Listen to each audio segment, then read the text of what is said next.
Back for day 8 of the 2018 October Horror Challenge, 100 films. I'm actually on pace to, right now I'm at 28 films as of today. I'll give you another update through the 15th. It's going to be close. I've had a number of days, as you probably know, that I only had 2 films in, and you're not going to make it just watching 2 films. So I'm going to have to pick up the pace here. But I did get in 3 films today. First up is 1973's A Candle for the Devil, directed by a Spanish director named Martin. This is an interesting film about 2 sisters that are involved in running a bed and breakfast, and they're very puritanical in their ways. They're also sexually repressed, and any female tenants that stay at this place that have any kind of sexual type vibes that they give off to these sisters, those sisters kill them off. That's basically what the story is. Interesting story. The plot, it's a little slow at times, I thought, but I thought it carried itself pretty well, and it's got enough gore and nudity to make it worthwhile, I think. This is a Scorpion release, and it was out of print for a long time. I mean, it was going for crazy dollars there for a while, but I think you can pick it up relatively cheaply. It's got an audio commentary. All right, next up is 1988's Slugs. This Arrow release was great. Slugs is just a lot of fun. A guy named J.P. Simon did it. He's also uncredited on Pieces, which I found interesting. I don't know what he did on Pieces, but he's got a credit for that. He also did Mystery on Monster Island.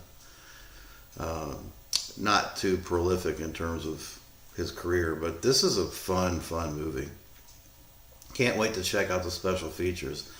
Basically, you've got a town that was built on a toxic waste dump, and it's turned slugs into these flesh-eating, well, they're still slugs, but they're just a lot bigger and they're flesh-eating. Some great scenes in here, great gore. It's a lot of fun. It's just a hoot. It really is. This is the kind of stuff that the 80s is known for. And the Arrow release is excellent. The picture quality is incredible on this. I mean, I think it's a 4K scan. It's a pristine picture quality on that. And then finally, the coup de grace, Hereditary 2018. This is my 3rd viewing of Hereditary, and I think this is, bottom line, I think this is a masterpiece. I think this is the best horror movie of 2018.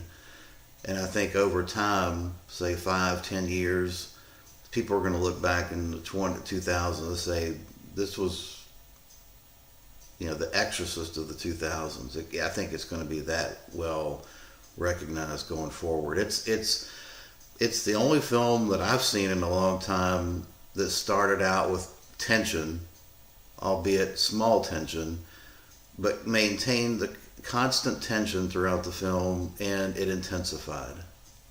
I was totally immersed into this, starting with the little girl there, the kid, and the outcome with her, and how the mother was descending into madness. I just thought it was. I mean, I've heard a lot of people complain, well, we've seen it all before. Yeah, but what horror movie have you not seen before? I mean, if you're going to base your feelings about a horror movie on have we seen it before, you're really going to limit your horizon on what you're going to like, because we've seen them all before. They all are variations on a theme. They all pay homage to what came before. And I think the other criticism I've heard people say, well, it's not scary. Okay, well, if you're going to base whether you like a horror movie on, does it scare me or not, you're also going to limit the horizon. Because let's face it, we've all seen, I have over 3,000 horror movies. And I've seen a lot more. I own 3,000. Very little scares me anymore.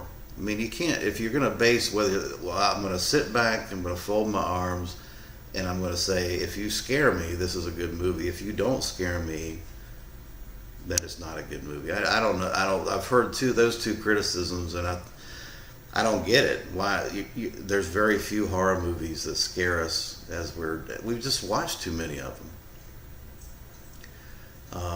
The only thing that I can say about this film that is different from others like Conjuring and things like that is it's intelligent, it's well directed, well acted, and it builds tension to the point where when you do get the jump scare, or what you might want to call a jump scare, it works because you're bought into the characters, or at least I was. Very similar to The Nun. Jump scare, I've seen so many horror movies. Again, this is another example where you throw in a jump scare, and it's usually, I see it coming a mile away. It doesn't really bother me. That's because I'm not invested in the film. But a jump scare, even a jump scare that really is not going to work for a hardcore horror fan, you'll accept it and it works because you're bought into the characters, and the story is compelling, and it's got you involved in it. And that's what Hereditary did for me. I thought the last 15-20 minutes was a great payoff. I've heard people complain that the last 15-20 minutes really nosedived the film for them, and that's probably because they just weren't bought into the story or the characters, which, this is a subjective science. This is not a mathematical equation. When movie watching is pure subjectivity, and if you're not bought into the characters and you're not bought into the story, then you're right, the payoff isn't going to do anything for you. Bottom line is, I think this is a 10 out of 10. My favorite view of 2018 and my favorite view in the 2000s for a long. This stands head and shoulders above most horror movies I've seen in a long time. So there you go. That's my opinion, and that ends day 8. Appreciate you watching.